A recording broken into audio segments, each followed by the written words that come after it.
आप सबको प्रभु यीशु मसीह के नाम से जय मसीह की। परमेश्वर का धन्यवाद हो जो हमें एक मौका दिया है आज के दिन, और हम इस समय बहुत सारी घटनाओं को देख रहे हैं।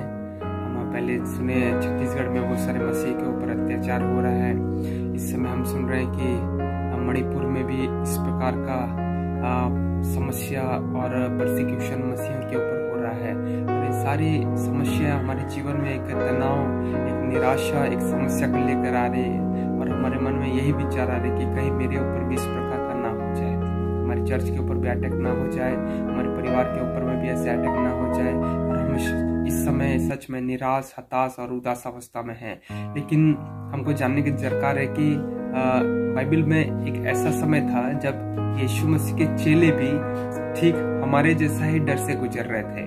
जब यीशु मसीह को पकड़ लिया गया, यीशु मसीह को ले जाया गया, यीशु मसीह को जब क्रूसिफिक्शन हो गया, यीशु मसीह के जब क्रूस के ऊपर चढ़ा दिए, यीशु मसीह जब मर गए, तो हम जानते हैं कि शिष्यों के जीवन में भी सेम इसी प्रकार का दुख और दर्द था, और भय भी उनके जीवन में था कि कहीं यीशु मसीह को तो रोमियों ने मार दिया, यहूदियों ने मार दिया, लेकिन हमारे जीवन में भी क्या इस प्रकार का कुछ घटना होगा।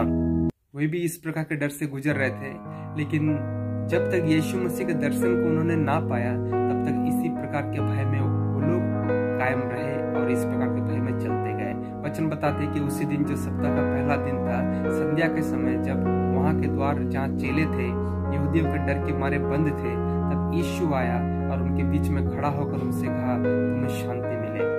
हम यहाँ पर देख सकते हैं कि वो लोग डर में हैं, और शिष्य लोग जो है, चेले लोग जो है, एक रूम के अंदर, एक कमरे के अंदर बंद अवस्था में है। और क्यों बंद अवस्था में है? क्योंकि लोग जान रहे हैं कि यीशु मसीह को तो यहूदियों ने मार दिया, अब हमें भी पकड़ेंगे और हमें भी मार देंगे। लेकिन यीशु मसीह का आना उनके जीवन में एक चमत्कार था, यीशु मसीह को देखना उनके जीवन में एक चमत्कार था, और उनको उनके भय के ऊपर में जय पाने का एक कारण भी था। उसके बाद हम देखते हैं पवित्र आत्मा आता है, और उनके जीवन में पवित्र आत्मा से बपतिस्मा लोग पाते हैं, और वो पृथ्वी के छोर तक एक बहुत बड़ी आशीष का कारण हो जाते हैं। आज जब हमारे चारों ओर निराशा है, तकलीफ है, दुख है, परेशानी है, परसिक्यूशन है, तो क्यों ना हम उस यीशु मसीह की ओर ताकते रहे, जो हमारा विश्वास का करता है, जिसने हमारे जीवन में उद्धार का कार्य को किया है और हमारे जीवन में आशीष को देगा।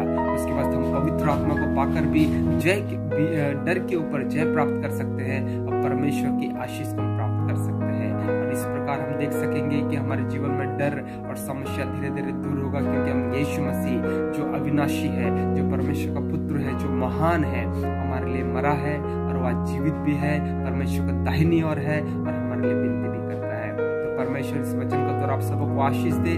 डरने की आवश्यकता नहीं है, पर यीशु मसीह की ओर ताकने